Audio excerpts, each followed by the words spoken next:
Cami Kebir Mahallesi 1359 sokak. Gördüğünüz gibi su basmış. Sabahtan beri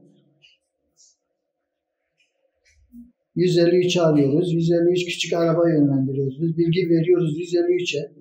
Küçük, büyük, bize büyük vijansör gönderin diye göndermiyorlar. Şimdi arkadaşlar geldi yine açamıyorlar. Çünkü gücü yetmiyor. Bütün odalarımızın hepsi bu şekil.